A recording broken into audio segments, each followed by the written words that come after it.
besar di sisi Allah Subhanahu wa taala.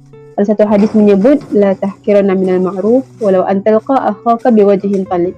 Jangan pernah kamu memandang kecil sesuatu amal kebaikan meskipun saat bertemu dengan saudara kita dengan wajah yang manis dan tersenyum. Dalam kehidupan kita ni, kita sentiasa letakkan bahawa aku nak beramal. Bangun pagi kita niat, ya Allah, aku nak menjadi seorang muslim lebih baik hari ini. Bukakanlah sebanyak mungkin jalan pada aku untuk melakukan sebanyak mungkin kebaikan.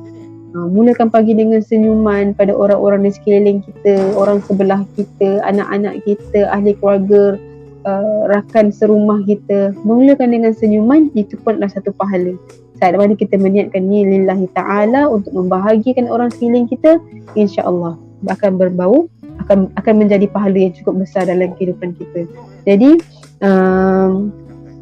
dalam kehidupan kita, berusaha apa sahaja, jadikanlah perkara-perkara yang mubah ini menjadi ladang pahala. Mubah itu apa? Mubah itu adalah perkara-perkara yang harus, urusan-urusan kehidupan kita seharian. Contohnya kita makan, kita pergi bekerja, kita berjalan, dan kita perkara-perkara urusan kehidupan seharian kita, tapi saat mana kita meletakkan nilainya lillahi ta'ala, niatnya kerana Allah Subhanahu wa ta'ala, dia akan menjadi pahala. Bekerja saban hari 8 jam sehari kita pergi ke tempat kerja, ataupun mungkin yang bekerja sendiri dan sebagainya, tapi saat mana kita duduk dalam situasi itu, duduk pada posisi itu, kita niatkan, wahai Allah, aku melakukan ini kerana-Mu ya Allah, untuk mencari rezeki untuk ahli keluargaku, untuk mencari nafkah untuk kehidupanku dan orang-orang yang aku sayangi, terimalah ia sebagai amal ibadah. Ia akan menjadi pahala sebagai satu ibadah. Sebab itu kita kata sebagai seorang Muslim ini, kehidupan kita sangat indah sebab semuanya dimotivasikan dengan tujuan lillahi ta'ala. Semuanya kita niatkan untuk menjadi ladang pahala kita untuk akhirat nanti. Dan niat yang baik ini juga akan menjadi satu pendinding, akan menjadi benteng kepada kita dalam melakukan keputusan-keputusan dalam urusan kehidupan kita seharian. Aku nak katakan satu perkara, adakah perkara ini akan menambah pahala ataupun menambah dosa? Atau hadis yang lain yang mengatakan bahawa maksud antara pahala yang cukup besar antara sedekah kan, antara perkara yang dinilai sebagai sedekah adalah mengangkat benda di jalanan.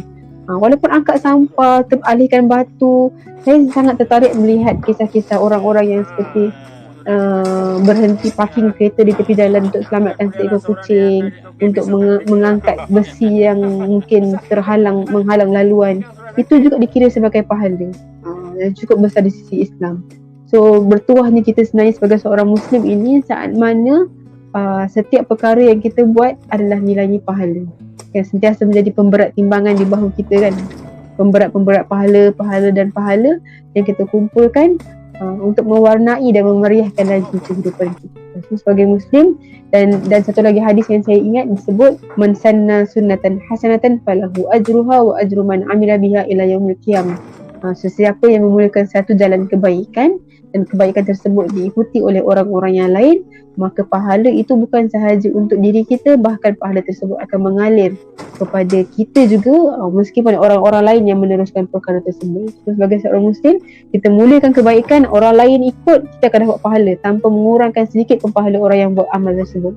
Betapa meriahnya dan betapa banyaknya peluang-peluang amal, peluang-peluang pahala yang kita boleh buat dalam kehidupan kita.